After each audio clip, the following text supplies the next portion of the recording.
children of this planet. No knowledge has been dispersed so beautifully, so balanced across the planet, on this planet ever, maybe in the universe.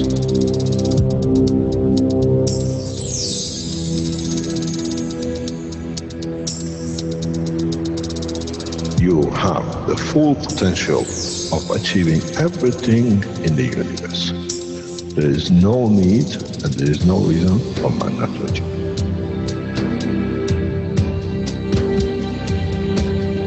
So, wherever you are, the way I taught you to make the coils double pole inside, you have continuous equal gravitational magnetic field, and if you put CO2 on it, and you put zinc on it, you have connected the emotion of the man to it on a stable condition, and you'll find out you become a very peaceful man.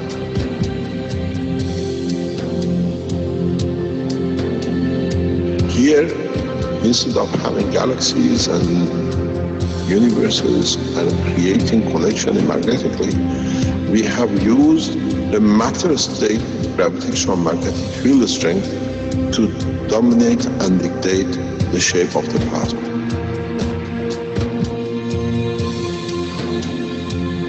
The nano-technology, the nano-material which you have collectively developed in different ways, by caustic, by electric currents, by whatever, fire or whatever, has that advantage that the matter, the nano and the plasma is all the same. So connection is very solid, it's very strong.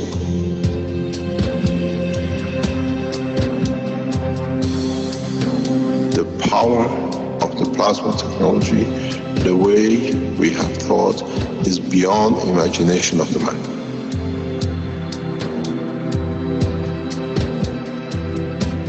Now we can create and control the plasma, which is the mother of the creation of the universe.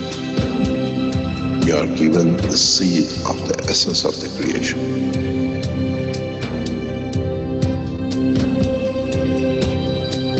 The foundation does not belong to no one and is not made of one anymore.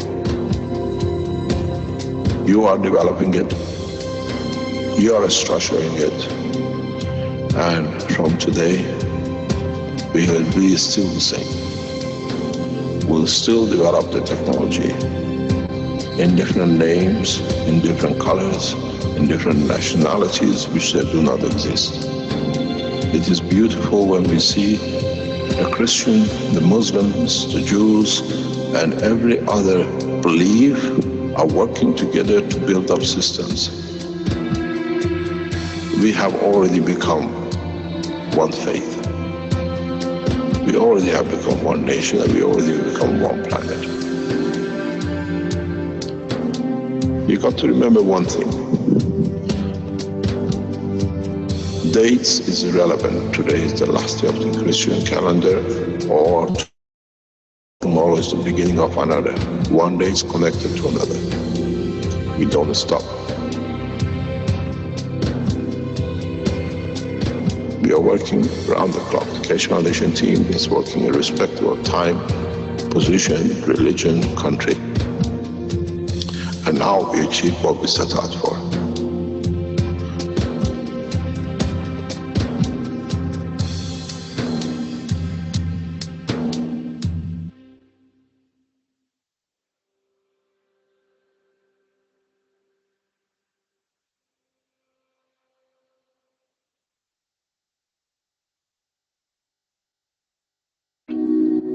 The Keshe Foundation is extending an invitation to medical doctors of any practice and specialty to apply to the Foundation's private weekly medical teaching workshop. This includes medical doctors, dentists, and veterinarians. Scientists of the Keshe Foundation developed different types of plasma therapies and cures that utilize advanced non-invasive plasma technology.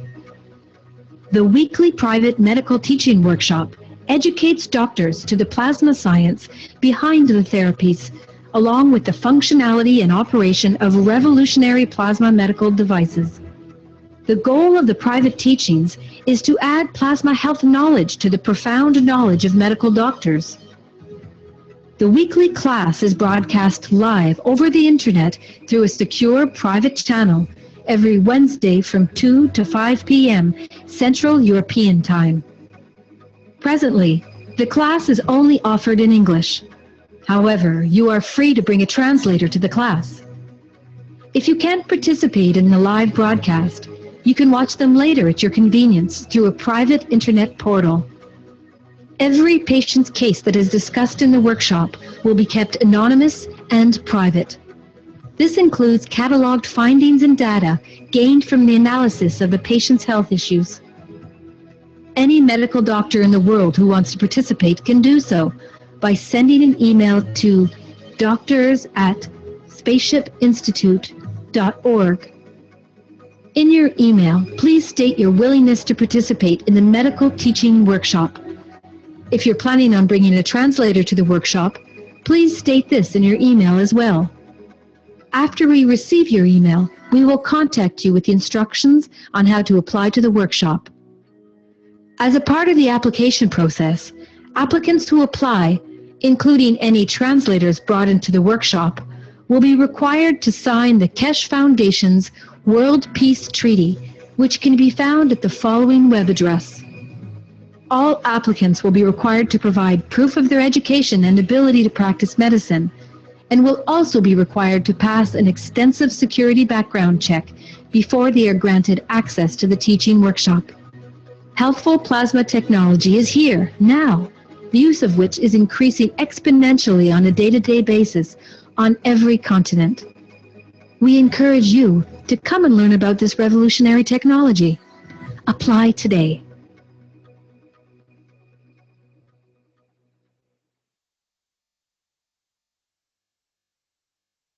The Keshe Foundation is extending an invitation to experienced farmers, agricultural specialists, and researchers to apply to the Foundation's private weekly agriculture teaching workshops. If you fall into one of these categories and are interested in plasma technology integration into agriculture, you're invited to apply. Scientists and agricultural practitioners of the Keshe Foundation continually develop and apply new methods of food and fiber production, soil fertility management, plant and livestock health management, and increased farm productivity using the most advanced plasma technology that is taught at the Keshe Foundation Spaceship Institute. In the teaching workshop, you'll learn the science of plasma technology and its applications in the field of agriculture for enhanced and equitable global food production while minimizing costs and external inputs. Practicing farmers and Keshe Foundation scientists will demonstrate their application of plasma technology in agriculture and the ensuing results of such applications, thus deepening and enriching learning for all participants in the private teachings. Participants are encouraged to demonstrate their farming practices in the teaching workshop. The private teachings are broadcast in English live over the internet through a secure private channel every Wednesday at 10 a.m. to 1 p.m. Central European Time. If necessary, you may bring a translator to the workshop. All applications are required to provide proof of their education and professional qualifications, must pass a security background check, and are required to sign the Keshe Foundation's World Peace Treaty, which can be found at the following web address. Translators that attend must also pass a security check and sign the World Peace Treaty. For details on how to join the private teachings in agriculture, send an email to agriculture@kfssi.org stating that you'd like to participate. Include in the email your education and agricultural experience and reasons for your interest in plasma technology. Applicants will be contacted with further instructions and details on the application process.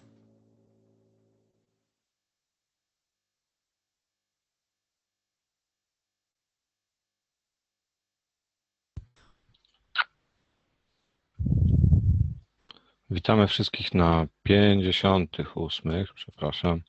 Publicznych warsztatach poszukiwaczy wiedzy w języku polskim. Dzisiaj mamy 12 stycznia 2017 roku. Nazywam się Marcin Zylik, jestem gospodarzem dzisiejszego programu. Naszymi nauczycielami dzisiaj będą głównie dr Keshe. Jeszcze wcześniej Witek Wójtowicz, Paweł Braszka i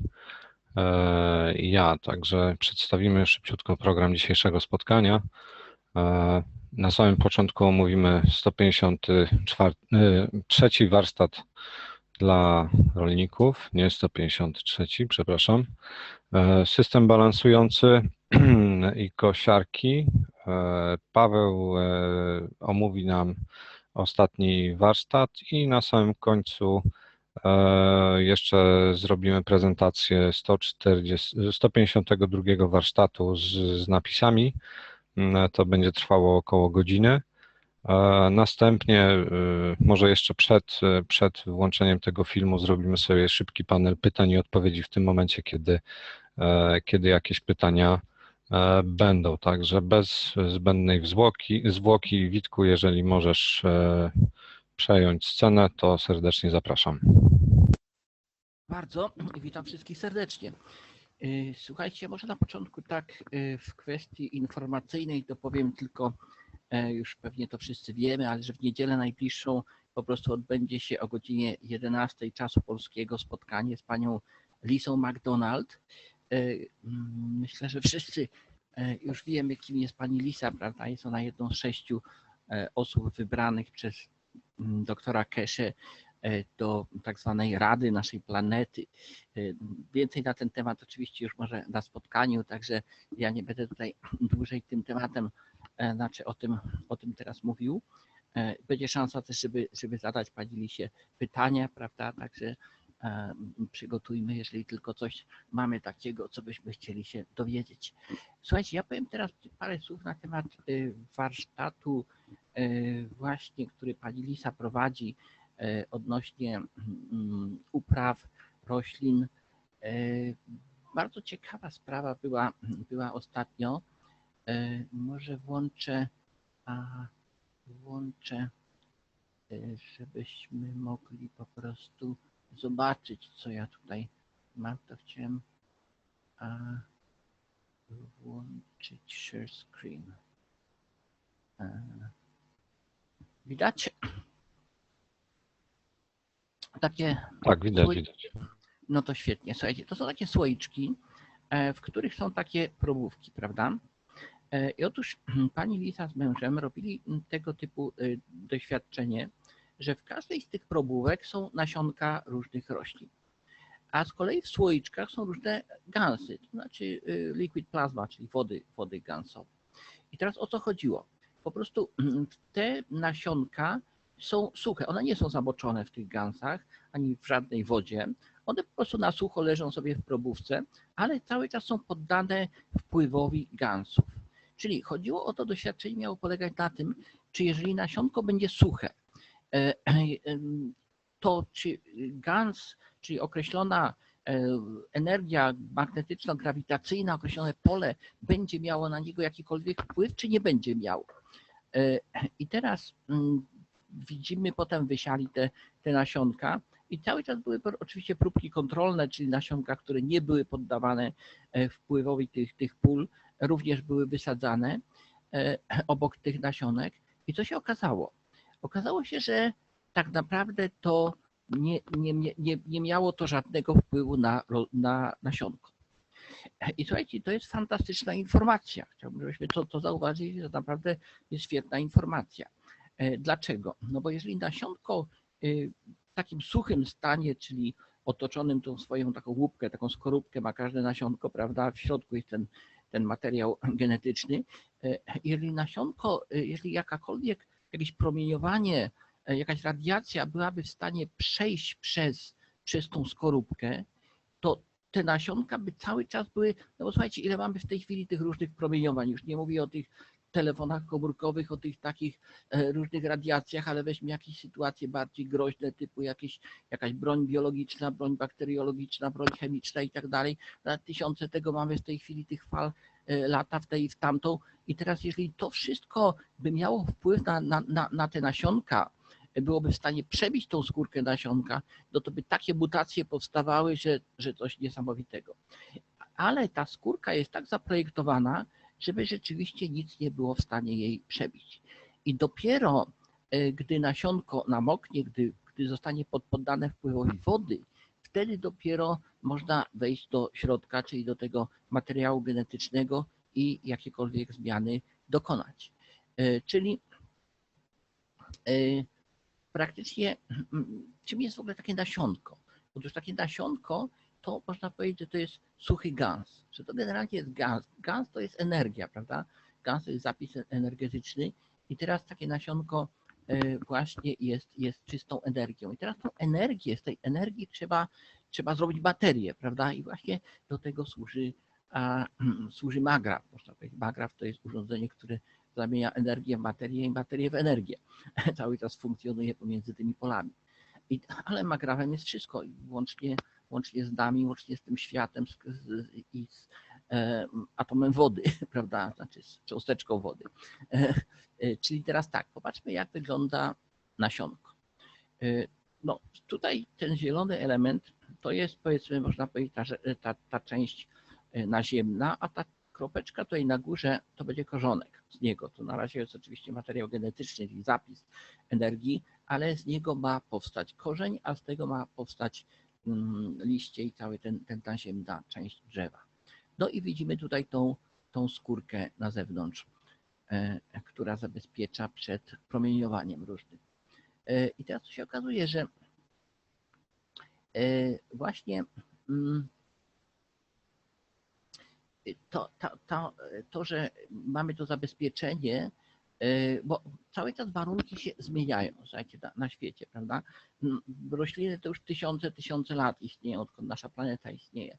I teraz cały czas warunki się zmieniały. Raz było cieplej, raz było zimniej, raz była epoka lodowcowa, potem jakieś tam wilgotność się zmieniała i tak dalej, czyli i teraz te nasionka, znaczy te rośliny całe musiały to wszystko przetrwać. One musiały się cały czas przystosowywać do tych warunków i wszystkie rośliny mają te zdolności, także problemu tutaj nie ma. I właśnie ten proces przystosowywania się również dla takiego nasionka to jest z kolei nadbudowywanie różnych warstw, bo to nie jest tylko taka jedna skorupka na nasionku, czyli każda skorupka składa się z wielu różnych warstw, które są przystosowane do różnych warunków zabezpieczania się przed różnymi tego typu sprawami. I teraz widzimy tutaj te niebieskie kropki, niebieskie kulki to jest woda. I teraz popatrzmy, co się dzieje, gdy nasionko jest poddane energii wody. Prawda? Woda to jest pewna też magraf, można powiedzieć, prawda? Czyli to jest plazma, czyli H2O. Jak popatrzymy tutaj na siłę, tu się filtrze, czyli siła tego pola wody, to wiemy, że wodór to jest oczywiście 1, tlen to jest 16, czyli w sumie mamy 18. I to jest, czyli siła ta magnetyczno-grawitacyjna pola wody wynosi 18. I ponieważ woda właśnie otwiera to nasionko, czyli powoduje wzrost rośliny, to wiemy już, że ta siła wielkości 18 jest wystarczająca, żeby przebić się przez tą skorupkę. I teraz jak popatrzymy na wodę, to woda składa się z tlenu i wodoru. Tlen to jest ten element grawitacyjny, który po prostu przebija jak gdyby tę skorupkę, natomiast wodór to jest energia, to wszyscy dobrze wiemy, prawda? Czyli nasionko potrzebuje tych dwóch rzeczy właśnie, żeby ta skorupka została nadgryziona, wejście do środka i właśnie bardzo dużo energii. Czyli tutaj zachodzą takie, można powiedzieć, 3 reakcje, prawda, cały czas pomiędzy tym korzonkiem, jak gdyby tą częścią, która będzie korzonkiem, a częścią, czyli podziemną i nadziemną, jest jedna taka interakcja, prawda, magnetyczno-grawitacyjna, a następne odbywają się właśnie tutaj pomiędzy tym elementem wody również. I teraz dla porównania nasionka, tutaj pani Liza pokazała nam kurze jajko. I teraz co jest coś ciekawego, bo jak wrócimy na chwilkę do nasionka, to mamy tak, element ten wewnętrzny tego nasionka, czyli cały ten materiał genetyczny i woda, która tam to wszystko przebija, czyli jest tym elementem jak gdyby rozpoczynającym, inicjującym proces wzrostu nasionka. Natomiast w jajku, czyli u ptaków, jest zupełnie odwrotnie. Można powiedzieć, że jajko to jest tym elementem tej wody. Dlaczego? No bo jajko ma białko, prawda? Białko to jest 80, nawet 90% woda, reszta tam aminokwasy i żółtko. Natomiast czym jest żółtko? Słuchajcie, żółtko to jest tłuszcz. To jest 100% najlepszej jakości nasycony tłuszcz. Mówiliśmy sobie w zeszłym tygodniu o tłuszczach nasyconych, prawda? Czyli generalnie to jest wodór, to jest tryt, to jest największa energia tego świata. To jest właśnie najmocniejszy tłuszcz, czyli to jest tryt. Ale samo jajko nie wystartuje, prawda? Z samego jajka nie urodzi się kurczak. Otóż potrzeba tutaj teraz elementu zapłodnienia, czyli materiał genetyczny dostarcza dopiero kogut. Czyli tak jak tutaj w nasionku był materiał genetyczny i dopiero woda go otwierała, jak tu jest odwrotnie. Tutaj jajko jest tą wodą, prawda, czyli tym elementem takim energetycznym i otwierającym, ale po prostu materiał genetyczny dostarcza dopiero kogut. Czyli tu jest taka odwrócona sprawa, ale generalnie zasada ogólna jest taka sama, prawda? Tylko te takie małe elementy są troszkę odwrócone. Czyli teraz wracając do naszego nasionka, już wiemy, że potrzeba wody, czyli potrzeba nasączyć nasionko, żeby rozpoczął się proces jego wzrostu. I teraz to jest ciekawe, że my po prostu możemy w tym momencie eksperymentować z różną wodą. I właśnie tutaj jest woda gansowa pokazana. Wiemy, co to jest woda gansowa, czyli nasza tak zwana ciekła plazma. I tutaj pani Lisa zrobiła takie doświadczenie, że tu miała nasionka daikon radish, czyli to była tam rzodkiewka, i moczyła tą rzodkiewkę w gansowej wodzie przez pomiędzy 12 a 24 godziny, robiła różne tego typu takie właśnie eksperymenty i to się okazało, że rzeczywiście rzodkiewka zaczęła wzrastać i początkowo nie było nawet wyraźnej różnicy. Ta część naziemna rzodkiewki była, bo tu jest właśnie zwykła woda, prawda, z prawej strony widzimy water, czyli woda, a z lewej jest plazma, czyli poddana działaniu CO2. I początkowo nie było większej różnicy, ale to się okazało, że właśnie w systemie korzeniowym różnica była i to bardzo duża. Właśnie korzonki tej części, która była moczona w plaźmie, są dużo mocniejsze, dużo większe. No bo wiadomo, drzewo to jest wielki, no jest korzeń i część nadziemna. I teraz im mocniejszy, im większy korzeń, tym cała roślina jest mocniejsza i większa i całe środowisko nasze naturalne robi się coraz zdrowsze. Słuchajcie, my mamy teraz tak zatrute środowisko naturalne, a to głównie właśnie przez nawozy sztuczne. Dlaczego? No bo nawóz sztuczny powoduje, że roślina generalnie jest słaba, a z kolei jak roślina jest słaba, to jest atakowana przez różne szkodniki. W Australii na przykład takim jednym z popularnych szkodników, no nie tyle szkodniki, bo wszystkie zwierzątka są potrzebne, tak samo jak w niektórych roślinach mówi się chwasty, prawda, one też są po coś stworzone i do czegoś służą, ale w przypadkach określonych są mniej albo bardziej potrzebne, przydatne. I teraz te różne owady, inne grzyby i tak dalej, które atakują nam roślinki, to się okazuje, że one atakują roślinki słabe, chore. Prawda, normalne, zdrowej roślinki nie zaatakuje żaden szkodnik. I tu jest właśnie ta fantastyczna sprawa, że jeżeli stosujemy ciekłą plazmę, to te roślinki stają się coraz mocniejsze i właśnie nie potrzeba żadnej chemii stosować przeciw różnym właśnie pestycydów, ani innych tego typu kwestii, bo żadne robaczki ani grzyby nie zaatakują nam rośliny. I to jest właśnie pan Keshe kiedyś taki przykład podawał. Mówi, że jeśli weźmiesz parę osób w miejsce, gdzie komary na przykład gryzą, prawda, postawisz tam 4 osoby, to jedna osoba będzie totalnie pogryziona, następna troszkę mniej, a jedna wcale. Dlaczego? No bo po prostu ta najzdrowsza osoba nie będzie w ogóle pogryziona, bo komary też odczytują jak gdyby taki zapis magnetyczno-grawitacyjny, kto jest najbardziej chory i tak przyroda jest skonstruowana, żeby słabe i chore osobniki z jednej strony niszczyć, bo nie są potrzebne biologicznie, ale też niektóre z tych łącznie z komarami, z pszczołami na przykład, to one leczą te chore osobniki. Tak? Pszczoła cię ugryzie, to jest jedno z najlepszych lekarstw na przykład na reumatyzm, prawda? Także takie rzeczy też w przyrodzie w sposób naturalny zupełnie występują.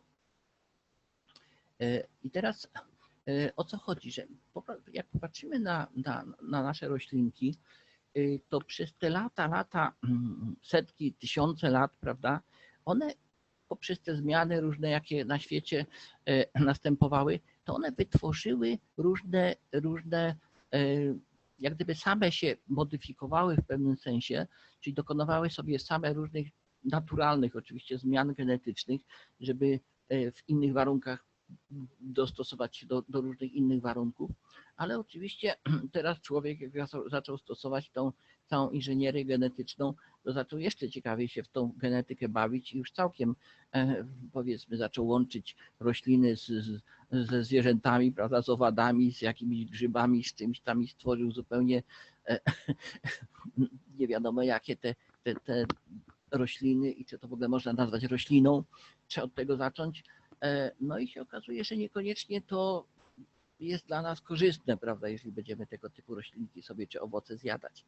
I teraz jest szansa, okazuje się, że jeżeli zastosujemy odpowiednie pola magnetyczno-grawitacyjne odpowiednich gansów, to my te różne warstwy, widzimy, tutaj są różne, prawda, warstwy na takim nasionku, to możemy te warstwy zdjąć po prostu poprzez to, że na przykład takie pole CO2 czy miedzi jest silniejsze jeszcze niż woda, to wtedy ono jeszcze mocniej zadziała na te warstwy i po prostu te warstwy może zdjąć. Tylko tutaj trzeba uważać na troszkę inne sprawy, bo niekoniecznie chcemy wszystkie warstwy zdjąć, prawda? Na pewno chcemy tej modyfikacji genetycznej aktualnie współcześnie zrobionej przez człowieka, ale na przykład jeżeli zdejmiemy za dużo tych warstw, te, które roślinki naturalnie sobie wytworzyły po to, żeby dostosować się do dzisiejszego klimatu, prawda, to możemy go cofnąć do sytuacji sprzed 200 000 lat, prawda, i też nie wiadomo, czy to będzie korzystne dla tej roślinki. Także tutaj jest cały czas szansa na różne eksperymenty, jakie możemy. O tutaj na przykład pokazany jest CO2 właśnie, że jego moc pola jest 44, prawda? Jest to dużo większe niż zwykła woda i może bez problemu pościągać różne warstwy, które zostały nałożone na to nasionko. I teraz właśnie przez to, że moczymy, bo cała sprawa polega na tym, żeby po prostu wziąć takie nasionka i zamoczyć w wodzie gansowej.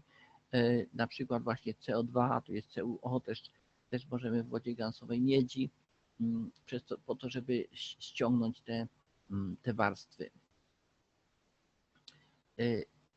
I teraz właśnie pani Liza nawet opowiadała taką historię, że tam ich sąsiad w pobliżu lubi chodzić z butelką ze sprayem i Roundupem sprayować. Nie wiem, czy wiecie, co to jest Roundup. Roundup to jest takie, można powiedzieć, flagowy produkt firmy Monsanto, prawda, zaprojektowany nie tylko do trucia roślin, ale i nas.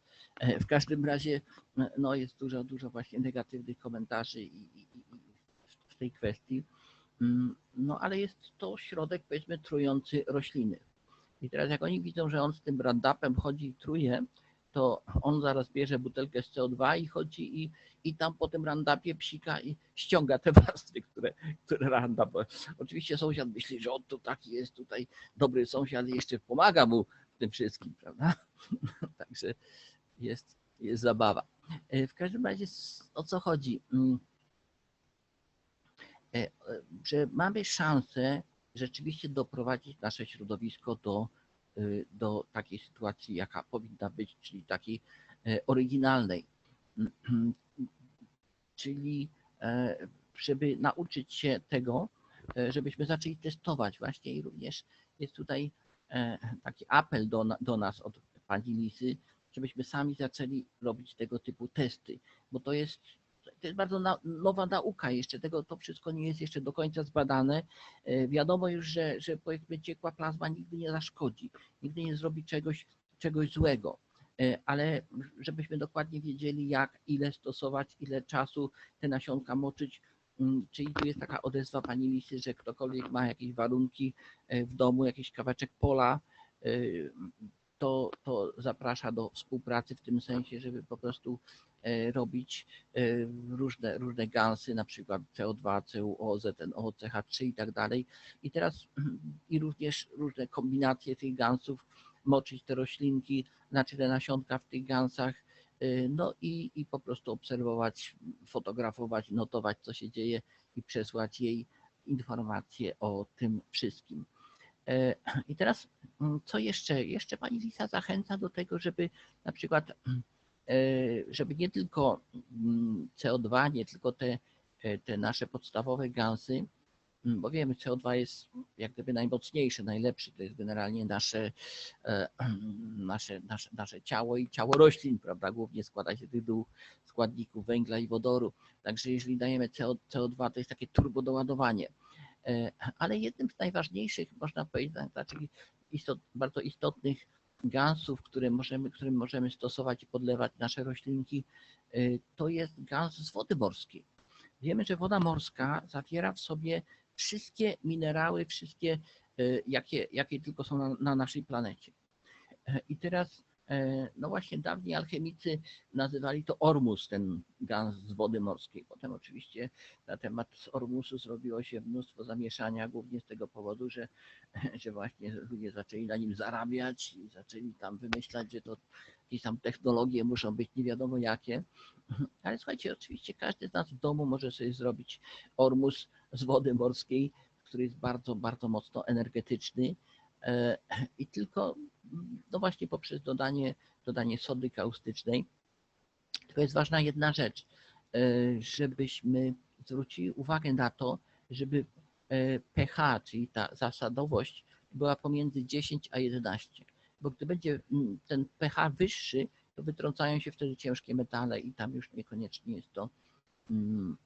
jest to dla nas takie, jakbyśmy chcieli. No co jeszcze? Oczywiście jak mamy wodę morską, to nie do końca jesteśmy jeszcze pewni, czy tam w tej chwili są morza tak zatrute, zapromieniowane, prawda? Także nie do końca jesteśmy tego pewni, ale nie musimy się tak za bardzo tym przejmować, bo wystarczy, że dodamy naszego gansu CO2, prawda? A CO2 oczyszcza różne promieniowania. Wiemy, że pan Keshe Fukushimę oczyścił właśnie przy pomocy gansu CO2. Także jeżeli dodamy sobie CO2, to właśnie te promieniowania możemy usunąć. Oczywiście, jeżeli masz daleko do morza, to możesz sobie zrobić gans nawet z wody ze studni, bo w studni też jest woda bardzo zmineralizowana. No i potem, jeżeli takim gansem podlewamy nasze roślinki, to one dostają pełne spektrum wszystkich energii i sobie wtedy wybierają to, co potrzebują, czyli to jest najlepszy, jak gdyby można powiedzieć, nawóz dla nich. No i jeszcze zachęcam do tego, żeby CO2 również robić różne, bo każde CO2 jest inne. Nie ma, nawet jak zrobisz sobie obok dwa słoiczki, dając identycznie to samo, to każde będzie inne, prawda? To są te same składniki, każde będzie inne. I teraz, żeby też różne CO2 jakby mieszać ze sobą, bo wtedy te spektra robią się też różne i to jest też ważne dla naszych roślinek. Także oczywiście ważne jest, żeby robić eksperymenty, żeby nawet jak nie mamy żadnego pola, to sobie tam w doniczce coś posadźmy i róbmy różne eksperymenty. To jest fantastyczna zabawa, także zachęcam wszystkich do tego. I myślę, że na dzisiaj to zakończymy. I słuchajcie, oddaję głos do studia. Super, dziękujemy Witku. Tutaj teraz w takim układzie przejdziemy do następnego punktu, ponieważ Paweł chyba już w tym momencie może mówić. Także jakbyś mógł, Paweł, potwierdzić, to przeszlibyśmy do kolejnego punktu programu. No, halo. Jesteś? Dobra. Jestem. Nie wiem, jak mnie słychać, mam nadzieję, że dobrze. Witam wszystkich na naszym kolejnym spotkaniu.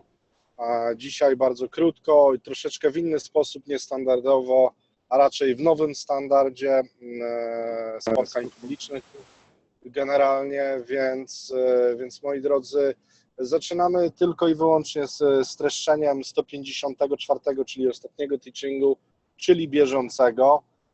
Z punktu widzenia organizacji i tego, co się wydarzyło w Keshe Foundation i generalnie informacji, które dr Keshe jak gdyby przedstawia z punktu widzenia wydarzeń, tych, które się dzieją na świecie, w odniesieniu nie tylko do nas ludzi, ale także i do całościowego jego obrazu.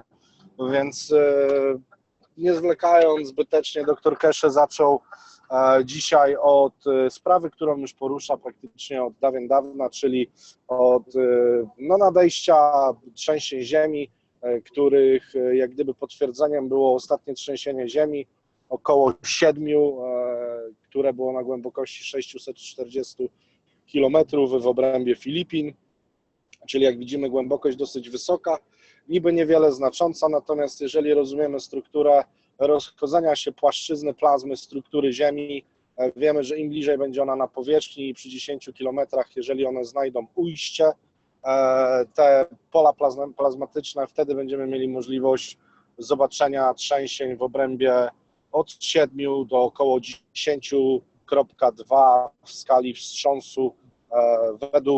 To nie są przewidywania, to nie są prognozy, według założeń, które na chwilę obecną zostały przez doktora Keshe przedstawione. Oczekiwany czas na zobaczenie w przeciągu kolejnych 72 godzin elementu jak gdyby potwierdzającego ten fakt, to będzie wzmożona oczywiście struktura trzęsień ziemi gdzieś w granicach Włoch, Grecji i Afryki Północnej, a także przy regionie Iranu i tak dalej, czyli tak naprawdę te elementy, które tak naprawdę najczęściej się trzęsą i najbardziej się trzęsą.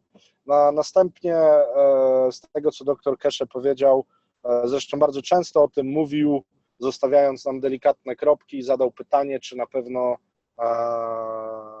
prezydent, który ma objąć prezydencję w Stanach Zjednoczonych, będzie miał co obejmować i czy Obama nie będzie miał kolejnej kadencji, ponieważ nie będzie narodu, który będzie mógł zaprzysiężyć swojego nowego prezydenta.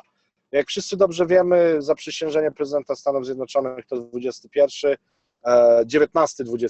w tych granicach chyba, więc tutaj w tym momencie zostało nam raptem parę dni, aby zobaczyć jak gdyby to, co ma się wydarzyć w strukturze trzęsień ziemi. Natomiast w końcowej części teachingu weszła Carolina, czyli żona doktora Keshe, która prosiła wręcz o zaopatrzenie się w dodatkową żywność, w zaopatrzenie się w jakieś nieprzemakalne namioty, w elementy, które ewentualnie mogą przeżyć w warunkach ekstremalnych, z zaznaczeniem, że mówi o niektórych wybranych regionach kuli ziemskiej. Tak? Czyli to nie jest sianie paniki, to jest tylko i wyłącznie jak gdyby przedstawienie faktu tego, co ewentualnie może się wydarzyć i żeby być mniej więcej gotowym względem siebie i względem ludzi, którzy też są wokół. Oczywiście w odniesieniu do technologii fundacji, która była już od dawna proponowana na podstawie patchy, ciekłej plazmy i tak dalej. Myślę, że tutaj dzisiaj akurat o tym nie będziemy musieli mówić, ponieważ jest wiele teachingów nagranych wcześniej, można sobie spokojnie do nich wrócić i zobaczyć tam to wszystko. Kolejną rzeczą, która tak naprawdę jak gdyby przykuwa uwagę z takich spraw organizacyjnych, to jest oczywiście Ghana i rozwój całego centrum w Ganie, gdzie Keshe Foundation zakupiła porosyjski, jak to dr Keshe zaznaczył, budynek, bardzo duży budynek, który będzie siedzibą Keshe Foundation i nie tylko Keshe Foundation, tylko generalnie struktury właśnie wiedzy w plazmie w stosunku do najbliższych wydarzeń i także badań, które są prowadzone na przełomie zarówno medycznym, na przekroju medycznym, jak i rolniczym, jak i materiałoznawstwa, jak i atomistyki i wielu innych, gdzie planują w samej Ganie do końca tego roku mieć gdzieś około 3000 osób, które będą funkcjonowały na zasadzie jak gdyby, oczywiście jak gdyby tutaj w cudzysłowiu, osób, które będą full-time'owcami, tak? Czyli będą osobami, które pracują jakby na etacie. Cokolwiek znaczy etat i cokolwiek będzie oznaczać praca, ponieważ to już może mieć, te słowa mogą mieć już inną definicję w tym czasie i znaczenie. Natomiast kolejną też ciekawą rzeczą, którą uważam z punktu organizacyjnego było poruszone, to to, że w Tokio kolejne elementy naukowe, czyli kolejne środowiska naukowe zaczynają obserwować bardzo pozytywny wpływ nie tylko szczepionek, ale i zastosowania ciekłej plazmy w różnych strukturach, powiedzmy, biochemicznych, czyli organizmów i tak dalej, gdzie będą przedkładały kolejne środki budżetowe czy kolejne struktury do tego, aby zaczęły wspierać i rozszerzać naukę już z punktu naukowego, a więc z porządnym budżetem i z porządnymi innymi elementami, żeby ta nauka jak gdyby szybciej trafiła i była rozniesiona w stosunku do ludzi. Kolejnym też etapem, dlaczego to było wspomniane, dlaczego było wspomniane Tokio, było to, że wszyscy członkowie Keshe Foundation, znaczy nie tylko oni, prawda, każdy, no ale nie do końca każdy chce przyjąć tą wiadomość jako tą, która jest właściwa, więc dlatego zaznaczam tutaj, że to byli ludzie z Keshe Foundation, którzy podjęli ewakuację i to tak naprawdę w trybie natychmiastowym z rejonów Japonii, ponieważ Japonia jest jednym z najbardziej zagrożonych i najszybciej te, które dostaną pierwsze uderzenie regionów na świecie pod względem rozejścia się struktury plazmatycznej wcześniej przeze mnie wspomnianego trzęsienia na głębokości 640 km. Kolejnym oczywiście będzie element wschodniej Kalifornii, czyli tutaj oczywiście element, który od dawien dawna jest opiewany tego typu kataklizmem. Włochy jako wahadełko pomiędzy strukturą międzykontynentalną oczywiście będzie absorbowało obie fale z obu stron, więc Włochy nie mają też najbardziej korzystnej sytuacji położenia w stosunku do nadchodzących paru dni, szczerze mówiąc. To samo będzie z Grecją. Oczywiście w sposób bardzo otwarty, nie po raz pierwszy, ale już chyba po raz 6. czy 7. dr Keshe powiedział goodbye Teheran, czyli że Teheran praktycznie zniknie z powierzchni ziemi, chociażby wynika to z konstrukcji samego tego miasta i przy większych wstrząsach po prostu to miasto złoży się jak domino. Więc to były takie te pierwsze elementy, które dr Keshe oczywiście poruszył do mniej więcej wymiaru pierwszej godziny. Później oczywiście zaczął teaching, czyli dodanie do wiedzy, które oczywiście miało bardzo silną strukturę związaną z ostatnimi 3-4 teachingami w odniesieniu tylko i wyłącznie do struktury duszy, a wiemy, że dusza to już nie ma znaczenia religijnego, mówiąc o duszy, mówiąc o wierze, mówiąc o jakichś tego typu rzeczach, nie mamy na myśli zabobonnej, ślepej, intuicyjnemu zawierzaniu innym, tylko mamy po prostu na myśli wolną plazmę, którą sami produkujemy poprzez naszą strukturę intencji lub strukturę naszej świadomości, jak i duszę rozumiemy też jako źródło wolnej plazmy, którą dysponujemy, a także połączenie z całością, czyli z resztą. Dzisiaj tego nie będziemy rozwijać, ponieważ elementy, które są wykładane przez doktora Keshe, będą tłumaczone i będą prezentowane w każdych kolejnych polskich i nie tylko polskich nauczaniach publicznych. Będzie tłumaczona wiedza przez jedynego, powiedzmy, nauczyciela, który jest w stanie przedstawić nam wiedzę w logiczny i bardzo zrozumiały sposób, czyli doktora Keshe. Więc dzisiaj, zaczynając ten proces, będziemy wdrażali, krótko tutaj po wypowiedzi Marcina, będziemy Wam przedstawiali treść dodania do wiedzy doktora Keshe ze 152 teachingu. Moi drodzy, z mojej strony to wszystko. Ja bym chciał Wam podziękować, jedynie chciałbym jeszcze tylko zwrócić uwagę na to, że to, co powiedziałem wcześniej odnośnie trzęsień ziemi, to nie jest straszenie, to nie jest próba jak gdyby tutaj pokazania, bo ja wiem, a wy się bójcie, to nie o to chodzi. Chodzi tylko o to, abyśmy mieli to gdzieś w tyle głowy, byli wstrzemięźliwi i przy okazji wiedzieli, że w momencie, kiedy zaczną się te wydarzenia w naszej technologii, mamy dużo narzędzi, które nie muszą być koniecznie skomplikowane do tego, aby pociągnąć strukturę funkcjonowania fizyczności, zarówno naszej, naszych sąsiadów, jak i innych, bez konieczności wielkiego tragizmu i cierpienia, choć ten element też nie jest wykluczony. Więc jeszcze raz dziękuję i zapraszam za tydzień do kolejnej dawki wiedzy, a tymczasem oddaję głos Marcinowi i zapraszam do obejrzenia bardzo edukującego elementu odnośnie czym jest dusza i jak funkcjonuje dusza w ludzkim ciele. Dziękuję bardzo. Dzięki, Pawle. Chciałbym Wam przedstawić teraz sytuację, która miała miejsce na przestrzeni ostatniego tygodnia. Mianowicie, znaczy tak, może gwoli wstępu. Kilka miesięcy temu jedna osoba dostała od nas kosiarkę, czyli ten bezprzewodowy generatorek, który roboczo nazywamy kosiarką. I jakoś kilka dni później odezwała się do nas i mówi, że słyszy tą kosiarkę. No bardzo ciekawe, bo generalnie no niektórzy widzą, niektórzy czują tą energię w różny sposób. No ta osoba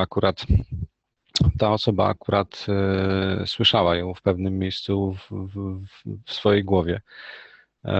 Natomiast co ciekawe, to słyszenie odbywało się tak powiedzmy w odległości około pół metra od tego urządzonka, gdy odchodził dalej, tak jakby od niego przestawał go słyszeć, gdy zbliżał się do kosiarki, znowu jakby ten dźwięk przybierał na sile, był słyszalny. W związku z tym, że ta osoba ma dostęp do pewnego rodzaju urządzeń technicznych, był w stanie skorzystać z analizatora częstotliwości, skanera częstotliwości i przyniósł sobie takie urządzenie do domu i zaczął sprawdzać, czy przypadkiem nie jest to słyszalne, czy ta aparatura będzie w stanie to wykryć. Okazało się, że nie. To wydaje się dziwne, ale pojedźmy teraz troszeczkę dalej, przewiniemy taśmę i przesuniemy się do ostatniego czwartku, ponieważ we czwartek spotkaliśmy się, rozmawialiśmy dość długo, wszystko było w porządku. Rozmawialiśmy między innymi właśnie o tej kosiarce i zrobiliśmy pewien eksperyment. Dałem tej osobie swoją kosiarkę, przyjrzał się, popatrzył, nie.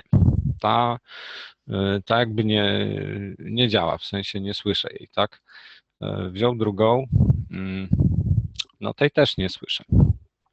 No ale dostał trzecią kosiarkę do ręki i powiedział, że słyszy tą kosiarkę. Nie wiem, czy widzicie ten schemat, ale chyba tak. A może jeszcze nie, poczekajcie. Widzicie, tak? Widać. Dobra. Pokazał generalnie ten obszar, czyli numer 20. Już tutaj zaraz to postaram się zmazać i przejść dalej do tego, co chciałem Wam pokazać. Mianowicie ten obszar 20. Już. Ten obszar 20, jak sobie przeczytamy, to jest wyciągnięte z książki pod tytułem Medycyna wielowymiarowa pani Puczko. No ale mniejsza z tym, w każdym razie tam to można znaleźć. Co ciekawe, właśnie, to miejsce zostało zidentyfikowane jako strefa 20, tylko tak jakby po prawej stronie głowy. Tutaj widzimy lewostronny rzut, ale te strefy występują jakby symetrycznie po jednej i po drugiej stronie głowy. Rozmawialiśmy jeszcze dość długo o różnych tematach, no ale w końcu ta osoba weszła do boksa, wsadziliśmy ją na chwilę do boksa. To było gdzieś tam około godziny 16, ja wtedy musiałem już wyjechać. Zostali tam jeszcze Paweł i Marcin. Ta osoba siedziała jeszcze chwileczkę w boksie i po jakimś czasie powiedziała: chłopaki, zepsuliście mi oko. No, Paweł z Marcinem generalnie trochę się przestraszyli, nie wiedzieli generalnie o co chodzi. No i Krzysia zaczyna mówić, że no po prostu to oko mu zaczyna puchnąć i zaczyna łzawić. I generalnie pokażę Wam zaraz zdjęcie, jak wyglądał zaraz po wyjściu z boksa. O, to. Zwróćcie uwagę na jego lewe oko, No widać. Ewidentnie tutaj po prostu widać, jakie jest napuchnięte, tak, że coś się dzieje i ta ciecz, która z niego wypływała, ona była przezroczysta. Była przezroczysta i lało się to normalnie strumieniami. Tutaj widzicie jeszcze na tym zdjęciu, że tutaj jest wszystko wilgotne, tak jakby. Co ciekawe, później pojechał do domu i następnego dnia pokazał nam swoje zdjęcie.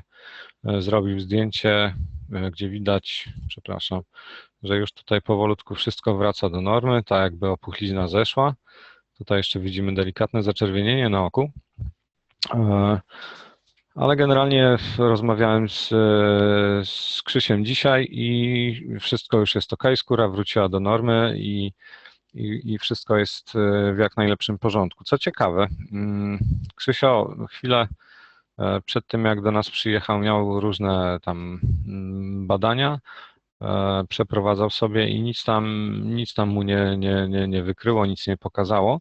Natomiast jedną z takich ciekawych rzeczy było to, że rano, czyli w piątek rano okazało się, że na tym policzku z tej zaschniętej tak jakby cieczy, która wypływała, wykrystalizowała się pewna substancja. No i na początku Krzysio po prostu ją zmył tak jakby, później rozmawialiśmy, sytuacja jeszcze się powtórzyła, więc wtedy już przygotowaliśmy się generalnie na sytuację, żeby jeżeli się sytuacja powtórzy i ta substancja się wykrystalizuje, żeby ją po prostu przebadać, co to takiego jest. No i okazało się, że jest to siarczan wapnia, o ile dobrze pamiętam, ale tak, co wskazywałoby na to, że jest to po prostu związane tak jakby też z niewydolnością nerek. Jeżeli poszukamy sobie gdzieś tam głębiej w literaturze fachowej w tym momencie, kiedy nerki jakby nie wyrabiają, to nie tylko tworzą się kamienie w nerkach, ale ten siarczan wapnia odkłada się w różnych miejscach, między innymi właśnie jeszcze i wokół. Także to jest bardzo ciekawe zjawisko, zważywszy na sam fakt zadziałania, ale jeszcze na tą interakcję pomiędzy w zasadzie kosiarką i człowiekiem, która w pewien sposób też może, no w tym przypadku przynajmniej może robić jako pewien system diagnostyczny, tak? Ewentualnie można wziąć pod rozwagę, że po prostu uruchomiła pewien proces, a po wejściu zaraz do boksa, tak jakby boks zrobił swoją robotę i przyspieszył pewien proces. Także to jest no, taka rzecz, którą chciałem się z Wami podzielić generalnie z takich najświeższych informacji. Teraz nie wiem, Paweł, czy zrobimy jeszcze szybką sesję pytań, czy jedziemy najpierw z warsztatem, a potem pytania ewentualnie, jeżeli jakieś są.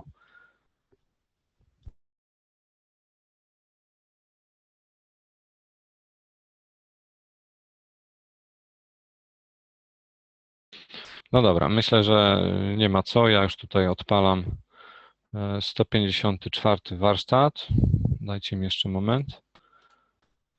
A nie, 152 to już mam przygotowany. Już chwileczkę. I usłyszymy od doktora Keshe bardzo ciekawe informacje, także zapraszam do oglądania.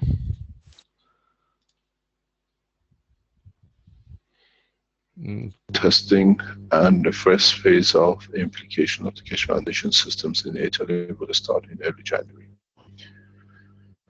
There is a huge amount of water contamination across Northern Europe for different reasons. And in the test which is done by the government and showing the development, the whole package has been said. They are doing the final phase completion, and we will release the systems. Systems are fully developed, and they have seen the changes is so what they call fundamental, that is not in 1 or 2% changes. We've seen up to 95% purification, and this is important. This is important for us, and it's important for us to be able to do it in a correct way. Could you please send me this link, Rick, which you are showing on my private email? It's a very nice presentation. I haven't seen it before. The process of water decontamination is very important in a way that most of the waters in Northern Europe are contaminated beyond. But the authorities cannot do anything with it. They cannot stop the process. It has entered into the water system. There are a list of materials, about 10 of them, which are literally cancerous. We've been asked to enter the trial. We did about 3 months ago. 2 sets of trial has been done by the independent government organization laboratories, confirming the depletion of the what we call contaminants from 45.6% to 91%. And we are submitting a second cycle of the process, which will bring everything to 90 plus on all levels. This is industrial pollution of a large scale, and the companies who have been asked to use the technology are the companies which are paying heavy penalties to the government for contaminating. It's not the process that we will try. They have tested it. I attended the first trial before I leave Italy, before I come to Ghana, and the results are confirming one after another. So, as I said last week, it's become part of the structure of the what will be within the water cleanup of most of the Italian and Northern Europe waters which are contaminated. There is a huge amount of radiation in part of the world in the waters, which again we are collaborating to show that it can be cleaned up. Going back into the teaching of last week, if you remember, I said to you something very interesting. For those who have a different idea about Africa, in driving around Accra, we took some random pictures to show you how safe and how beautiful this country is. Shopping malls, in so many ways, are better than the European shopping malls. Much more advanced and brand new. So, what I told you is about the trust of the man in a nation. And we took some pictures. Rick, would you like to share those pictures with us? Yes, just a second, Mr. Keshe. You see this across Accra. You see this across most of African nation. This is what is lost in Northern Europe and America and Western world. In developing world, the trust of the man in another man is disappeared very deep, not in Africa. And it's a pleasure. We just took random pictures. These are people do and live. This is the true picture of life, everyday life. You see this is a powerful generator on the streets of Accra, just outside the building. They don't need to put it inside. Would you like to show us the second one? This is another generator on the street. You see we're taking it from a car. People trust, leave these, they don't have the space inside the parameters of the building. They put it on the street. Nobody will touch it. There is no padlock, there is no chain around it.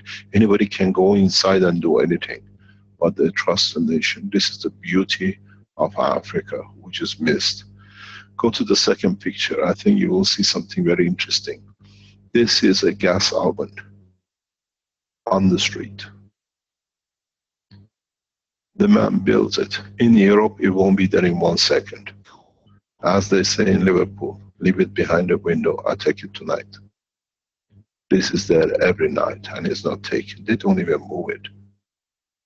The guy wants it, calls the number, the owner comes and he sells it. Can we look at the other picture, please? This you see the same we told you. The man, this is on the pavements, it's on the sidewalk. The man in the back builds it, leaves it there, it's there day and night. Nobody sits on it, nobody steals it. And it's the life of the man in the back. There is no doors, there is no alarms, there is no cameras, there is no security guard, but he can drive 10 kilometers, 5 kilometers down the road and you see the most exclusive furniture showrooms you've never seen in Europe. With all the cameras, and it's owned by foreigners. It's a beautiful contrast in Africa. Wherever the expats are, there are all the cameras and everything. Where you work with the natives, the camera is in the heart of the man, in the soul of the man. It's a beautiful, beautiful thing. You have to be there to realize. Supermarkets, furniture, palaces, all with the cameras and everything, nobody touches. You see this hundreds, thousands of places right in Accra and the rest of Africa. There I told you, tires with the wheels, you pay fortune, it stays the same day and night. Nobody takes anything.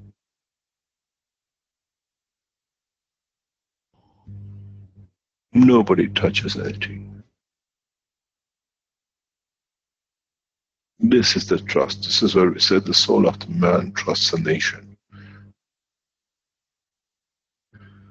I told you, you see the flowers, you see the florist with all the vases. He makes them and leaves them on the street. Nobody touches. No fences, no cameras, nothing, no security guard. I trust in my nation.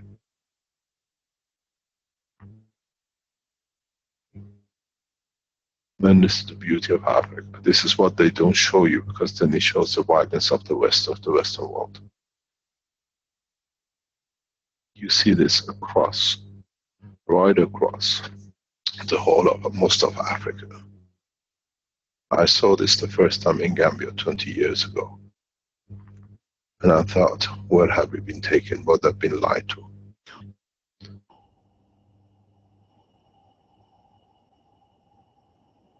So, as I promised, I shared pictures with you, and now you see it. When you come for your processing for your cancer, you take more pictures and share. The process is that the soul of the man is clean, so it's his heart. The skin of the man is black, but the heart is white. The skin of the man is white, but the heart is black. That's a clean explanation of it. That's the only way I can explain.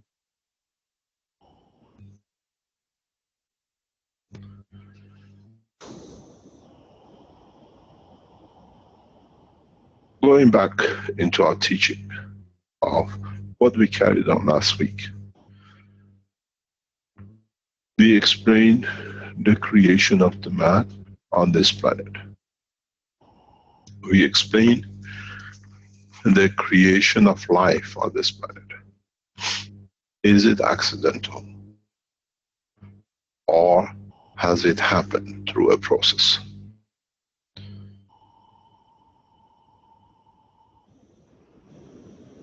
What is the next step once the life is created in the active physical way? We saw the energy of a star in conversion within the eggshell of a solar system. at a given point has given life to a structure, what we call a planet. Has given a structure within it to life as we call it. Let's say human life, animal life, a tree life. It has been a conversion of energy of a plasma from one state to another. In the process, everything which has created it has its own central position, operation. Once life has changed into the process of replication and to remember how to replicate the process, the life has built itself a hidden memory bank. In the process of the life of what I call horizontal people, the animals and human race in a way, we have created a memory bank. We call it the brain. What is interesting for us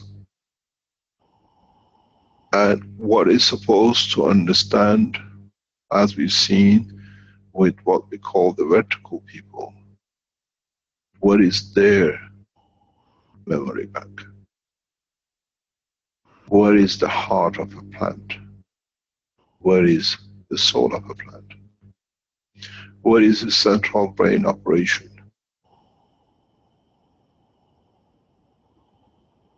In the body of man, we have chosen our head, we placed our brain, central control. We have kept the operation of the control through interaction of non-physical entity, what we call emotion. The question is, where is of a tree? This central nervous system, is brain, is soul.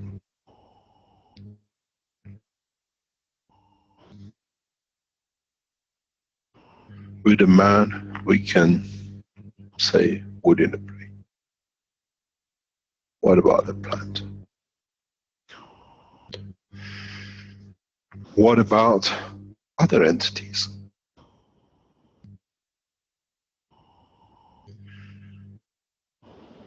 Does the aura of the man is the eggshell of the totality than the physical body of the man? Does this apply to the plant soul?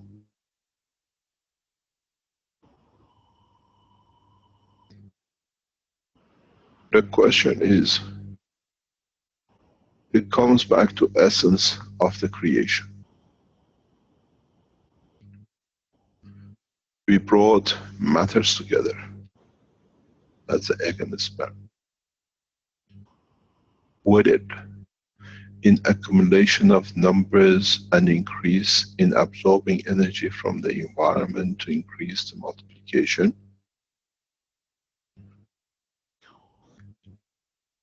we reached the point where the central mass has triggered and triggers a new dimension of energy, which we call emotion. Where in the process of development, the interaction of the physical condition which is created by multiplication of the numbers in physical dimension and interaction in respect to each other, what we call emotion, has created a central point for interaction, as we said, between the emotion and physicality, and what we call the soul of the man.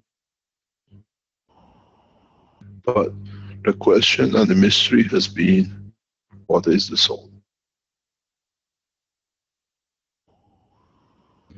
what is the operation of the soul within body of the man.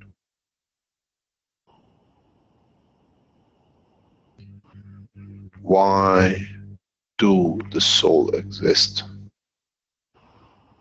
What happens if we take the soul of the man from the physicality of the man? Would the body exist? And the answer is no.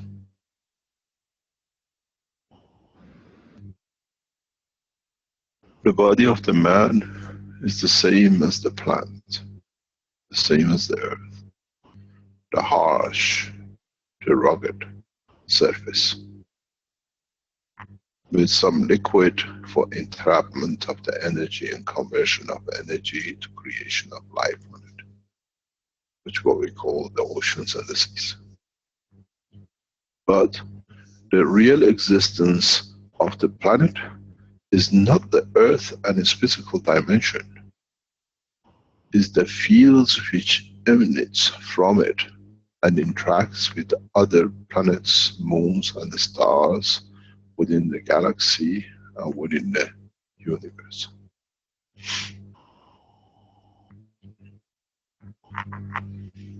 The fundamental point is this little dust of the earth, through the gravitational magnetic field which creates within its center what we call a soul, with its heartbeat, with its physical structure which has not been pulled to have legs and arms and stays spherical. Tentacle of its field forces reaches every star and every planet and every galaxy across this universe.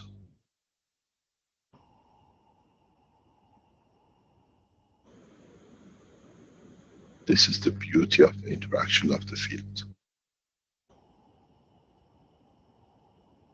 There is no single star, there is no single planet, there is no single cosmic dust which has no connection with this planet. This is the truth and this is how it stands. When we speak about gravitational magnetic field positioning of the earth in respect to the sun, if it was only sun, the earth would have been going around the full fixed diameter, radius, whatever you call it, around the sun. But we know this is not the way, because Jupiter, Saturn, the moon of Saturn, Venus, meteorites, the other galaxies, field forces within the galaxy of the universe, all dictate the position of this planet in one way or another, in a bigger or a smaller dimension. So the physicality of the body of the earth, due to its center, what we call the creator of gravitational magnetic field of his soul, has connection with every other entity in the universe. Put a magnet in the middle of a paper and add as much iron dust as you like. You will see it will affect and it'll touch every single one of them. Even the ones which are slightly loose or are totally loose, if you move them, you see others in the parameter of the interaction with it will move, which means it still interacts. So is the soul of the man. On the birth of the man, when the soul of the man is created, the soul of the man reaches the soul of the total entity of what is within his information of his plasma and in connection with the rest of the universe. If this is understood, you will understand how to make approach, how to make contact with other entities which are at the strength of the soul of the man. As I said many times, many times, you go to a football match with 100,000 people in the stadium. You don't connect with none. You walk out and you see a man across the road or a woman across the road, never spoken, and you fall in love. Because it's the field balance. You are there as a lover of the football, but you are there as the strength of the field of the soul. In the structure of the life of the man, there is a hidden wisdom. Maybe for the first time, I explain. The hidden wisdom within the strength of the soul of the man is the connection between the atmospheric condition, which we call the creation of amino acid, and its matter state, which is the physicality of its entity. Many of you have wondered why the blood flows.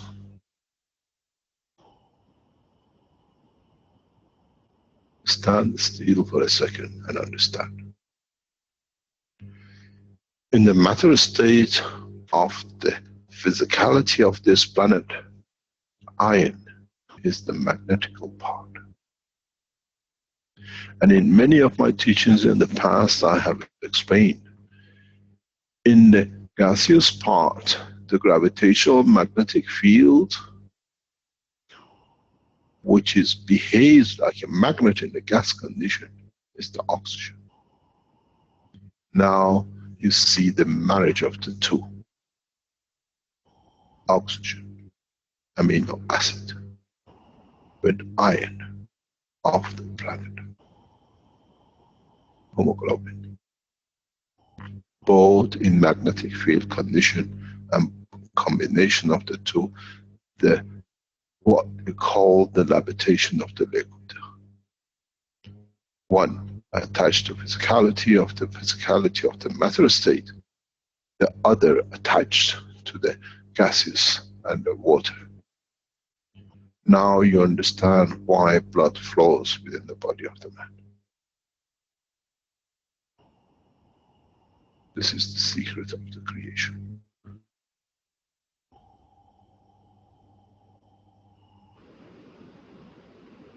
This is why when the two interact and the soul which is created now is connected to every entity on this planet.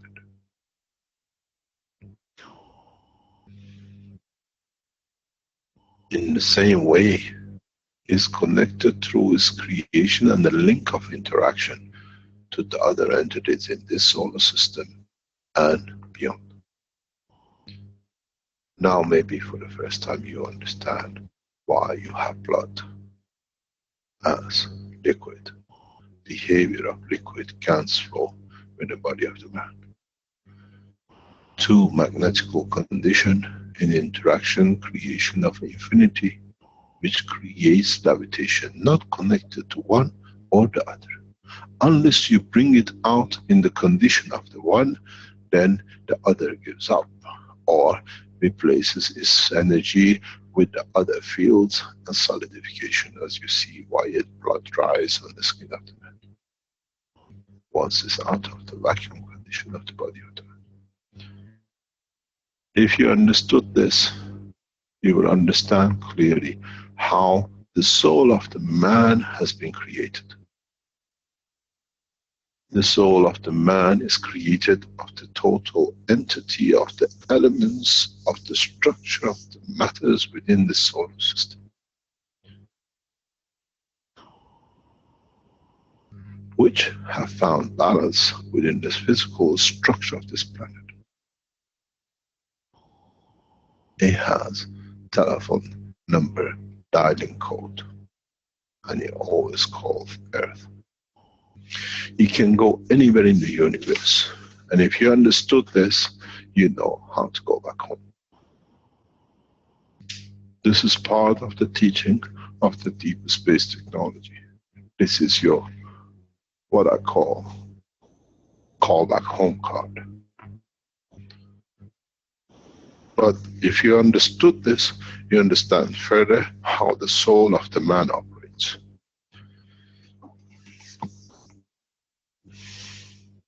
Every blood cell, every cell in the body of the man has this connection and operates through its collection collectively through the emotion. The emotion is the part between the soul and the physicality. Emotion is what you call transition energy. Emotion is what is called dark energy, because man never understood from the source to manifestation. There's a transition. So now that you understood the structure of the physicality and its dimension of the motion, it should be very easy to understand that emotion itself has led to creation of physicality. So you can measure any emotion from the soul of the man to the physical part. But the interesting part comes when you enter the soul of the man. What is the soul of the man? Where it is and how does it operate?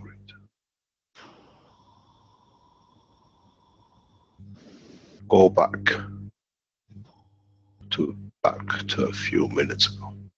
Teaching.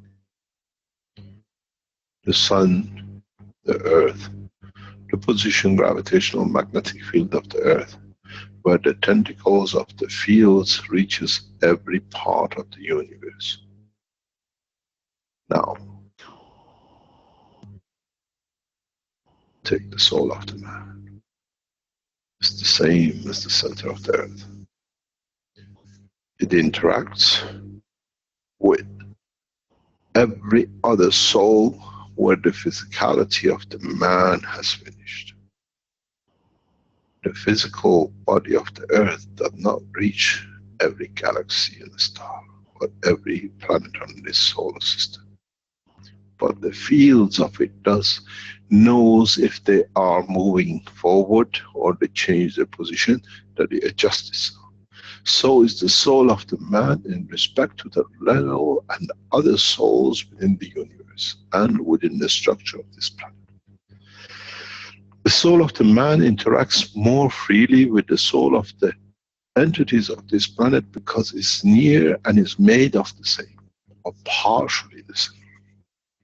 So now you understand the soul of the man can reach other souls, because not only can reach, is made, its position is dictated, its power is given to it in respect by the others. If you change the position of the soul, if you increase the level of the energy of the soul, you will create a different field strength, interaction and positioning. For those of you who understands the world of the medicine the way I just even explained earlier on, now you understand by elevating the soul of the man, you increase the field from the body of the man, and within it, you change the character of the man. Because now it's different evolution. Now there's different dimension. Now there is different position and different strength absorption and giving to the others and receiving from the others. Spaceship technology has to be the totality and not a finger point.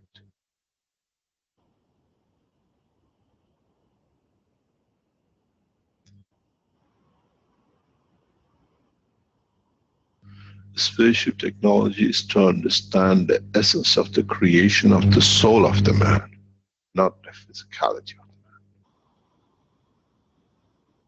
This is the secret. And those who understand this will travel the spans of the universe without ever moving their own physical body. And this is what has been hidden from the man and his knowledge. The spaceship of the man is the soul of the man.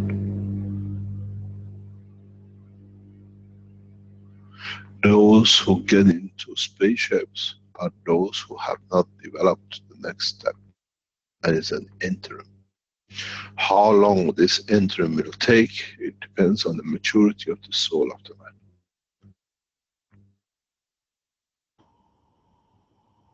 Can you elevate your souls?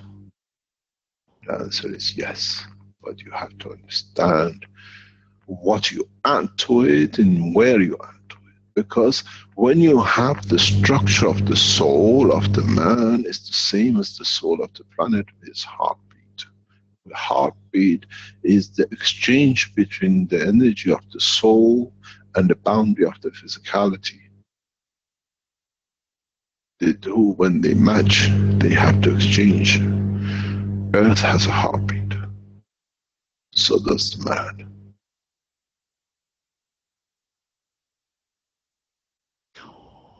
The sun has a heartbeat because he has a physical boundary and it's got the center of the energy of the soul.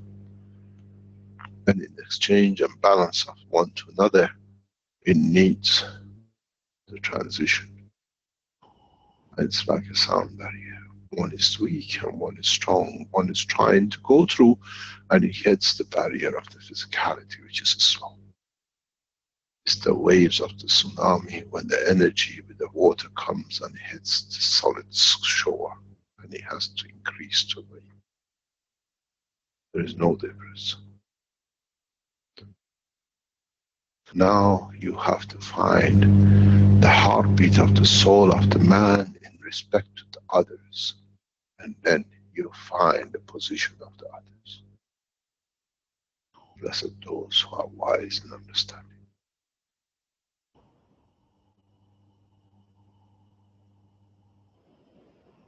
Do you ever need a motion of physicality to reach another point in the universe? Or is the physical transformation and the transition, which is the confirmation of the existence that you try to desire to achieve?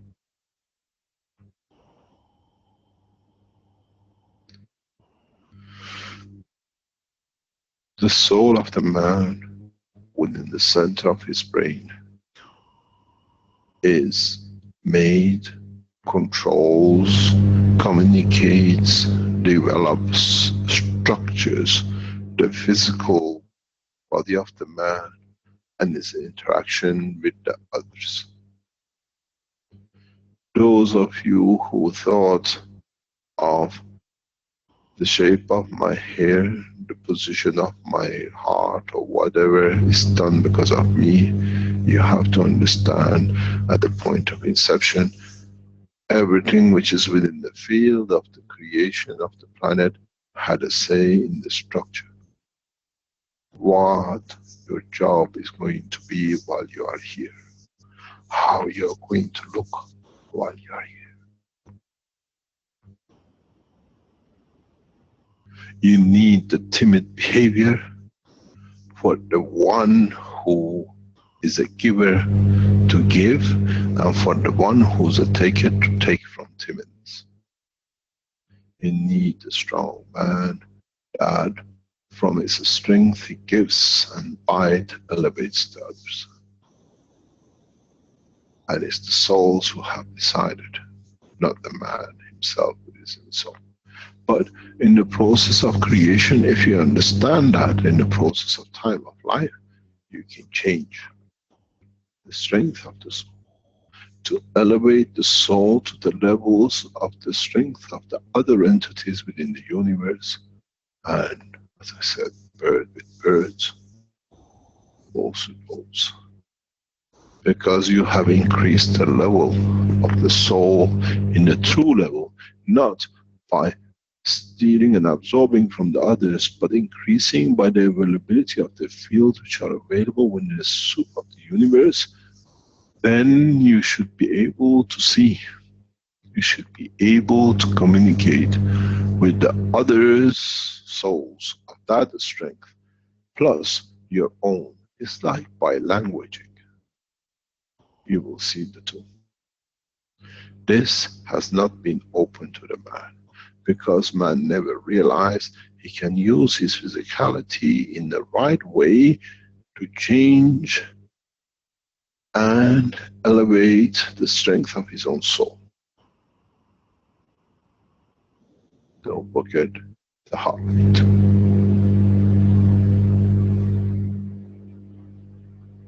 Don't forget the heartbeat. Heartbeat comes from the interaction of the field of the soul which is going, and the reflection of the strength of the matter state in respect to its environment. Sound barrier. What we call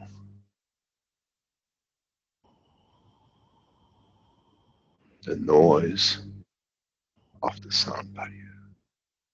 If you've been when the aircrafts pass the sound barrier and they make that noise, now you understand how the heartbeat is created. It's the same noise.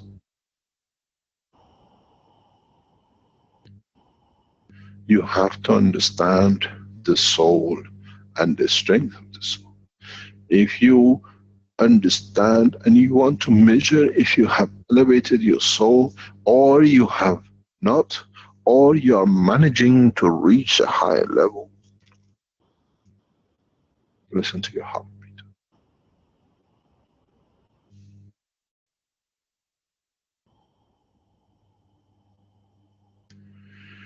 The change of heartbeat gives a lot of indication.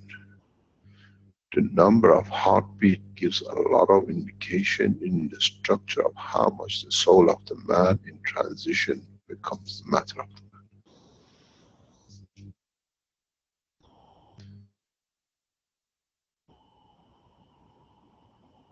Then you understand why you carry blood. And then you understand why your blood carries your emotion. Then you understand why your emotion dictates your physical manifestation. Then you understand why many times I have said, I'm ashamed to be in the body of the man.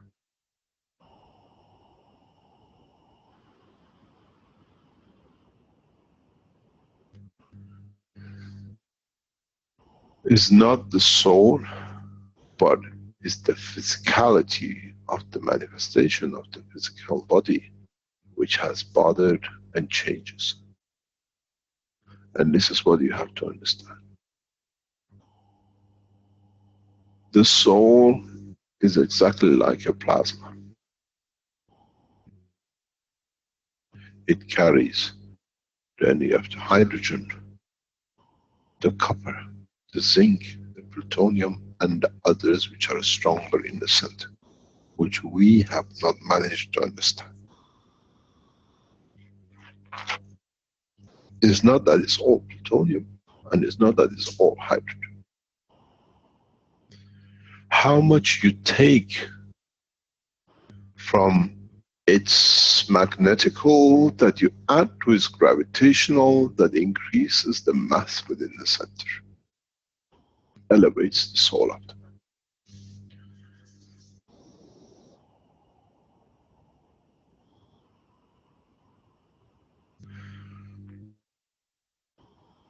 Every position in the soul has a control for the strength of the physicality.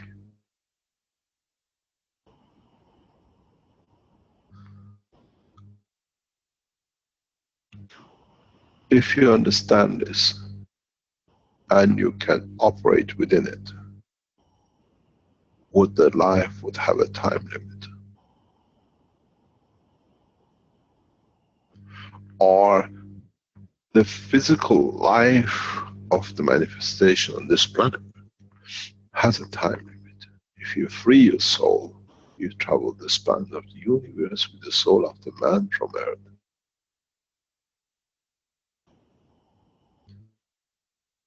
As it says, wherever I lay my head is my home. Where my head carries my soul, so it is home.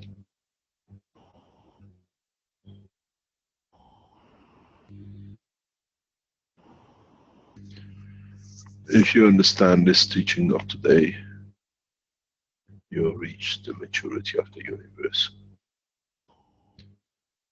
And those who this is just a talk, you have a long way to go. Long way to go to understand your own creation, the interaction of your physical manifestation in respect to others, understanding that this physical manifestation itself has limitation, where the fields of your soul reaches the universe. Would you like to talk to Mars, or would you like to be in planet Zeus? You see a beautiful soul on the screen.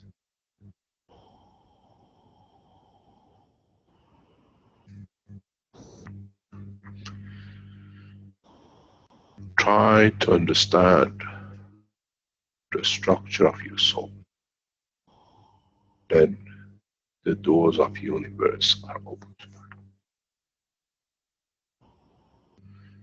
The limitation of the man to open and reach the spans of the universe is the limitation of his physicality and his heartbeat.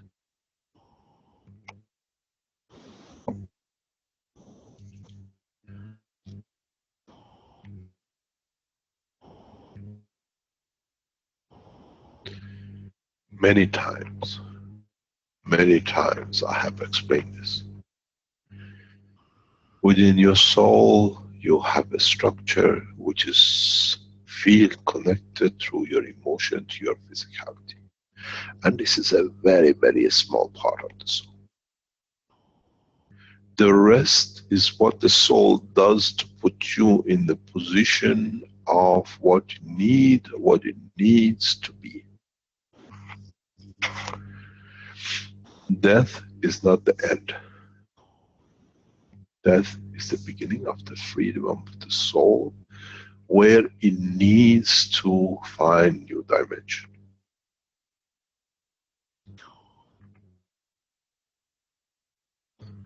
But in that dimension, it has to find its physical interaction. It's the division of a neutron into new protons and electrons, if one understands. It's the maturity of the time. Maturity of the time comes with the understanding of the totality.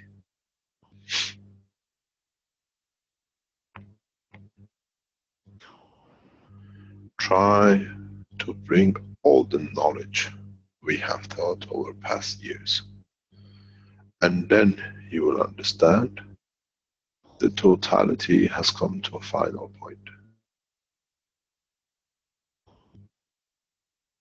If you understand the operation of your own soul, you will understand how to interact with the soul of the craft if you are still physically intent to fly.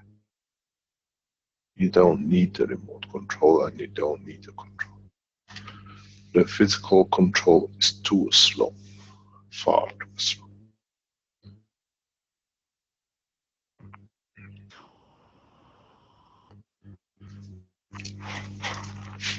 Try to understand that the soul of the man, in a small part of his operation, is the image of his physicality. But it has other dimensions beyond it, which is much different, much stronger or weaker, which has the interaction of physicality with the other levels of the souls and the freedom of the travel in the space.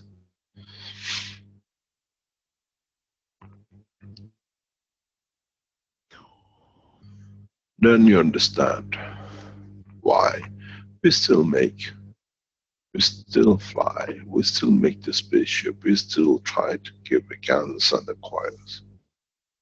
Because, as I said, A man will take from this technology according to his intelligence, no more. A child is happy with a toy car, and a man is not content with a Rolls Royce. Another man sees life in a jet plane, and another one sees in a bullet and a gun and a missile.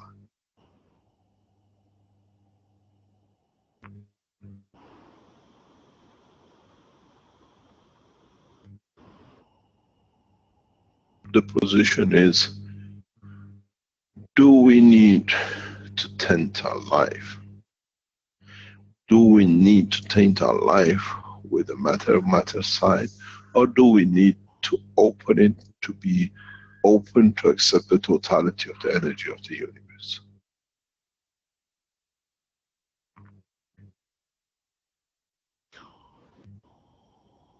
Try to understand the operation of your own soul.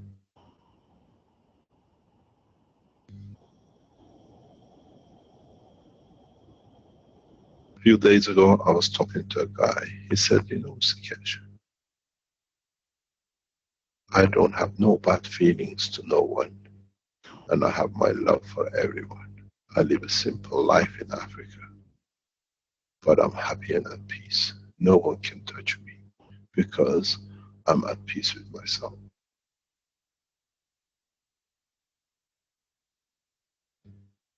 This has taken millions of years to bring the wisdom to the man in Africa.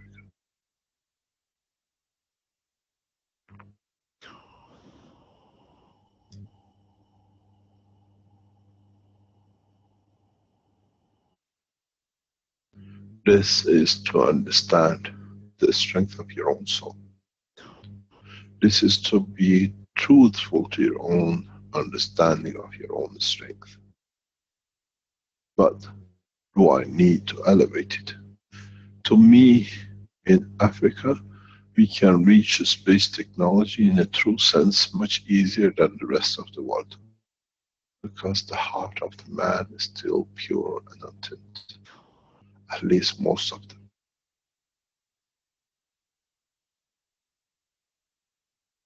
It will be very hard to find a soul in Europe or America or other countries.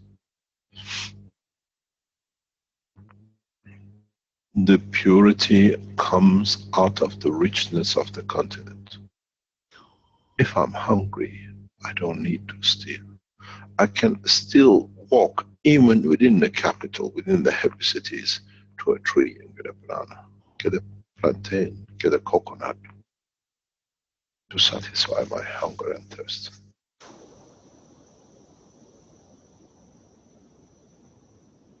In the Western world, where do I rock next? Because there are no trees. The trees have papers on them and they're fixed to a wall.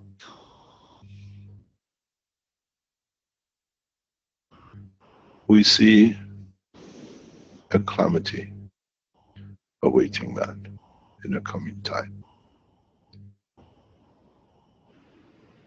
Then we see the true soul of the man.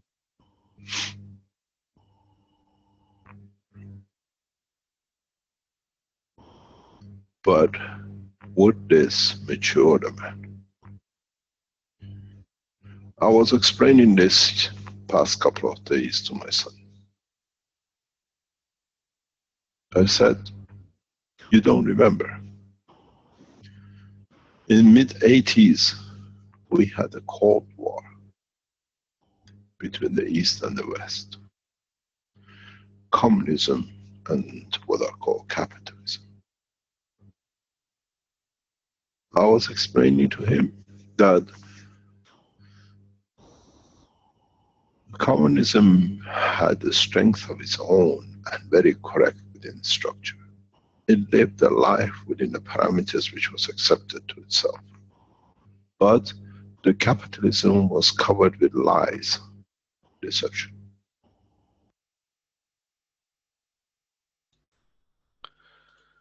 Okej, na dzisiaj myślę, że skończymy sobie lekturę, żeby zachować ten czas warsztatu do mniej więcej 2 godzin. Z tego miejsca jeszcze chciałbym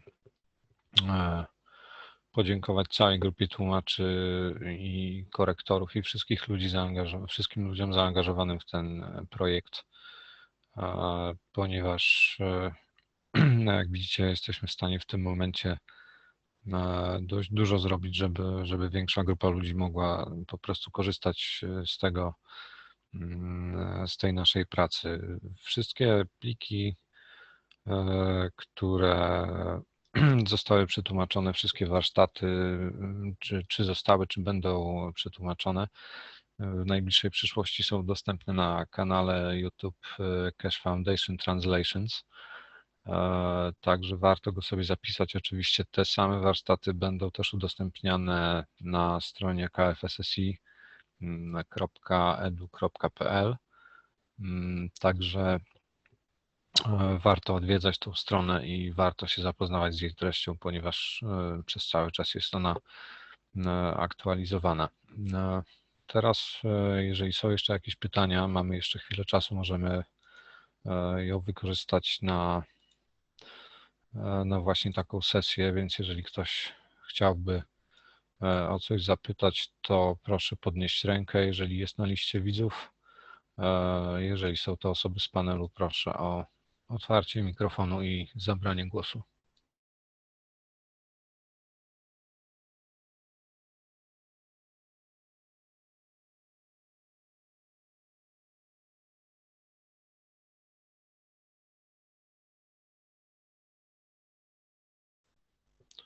Czy są jakieś pytania? Halo, czy ktoś mnie słyszy? Może? Tak, słyszymy. Ja miałabym pytanie, nie zrozumiałam, co to są ludzie horyzontalni i ludzie wertykalni. To jest odniesienie do roślin, do zwierząt i do ludzi. Ale co to znaczy? Człowiek wertykalny czy horyzontalny? Człowiek wertykalny to jest po prostu człowiek, ponieważ porusza się w pozycji pionowej, natomiast człowiek horyzontalny to są rośliny, powiedzmy, tak, gdyż one jakby rozwijają się bardziej w tej płaszczyźnie poziomej, tak w telegraficznym skrócie. Dziękuję.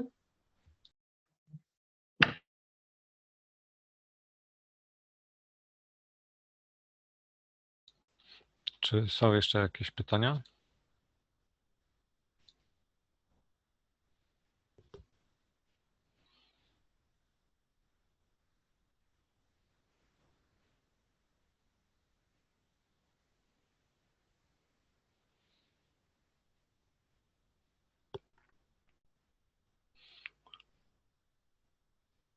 W takim układzie, jeżeli nie ma więcej pytań, to serdecznie dziękuję wszystkim za udział w dzisiejszym warsztacie oraz zapraszamy na kolejny warsztat, 59. warsztat poszukiwaczy wiedzy w języku polskim w następny czwartek o godzinie 20.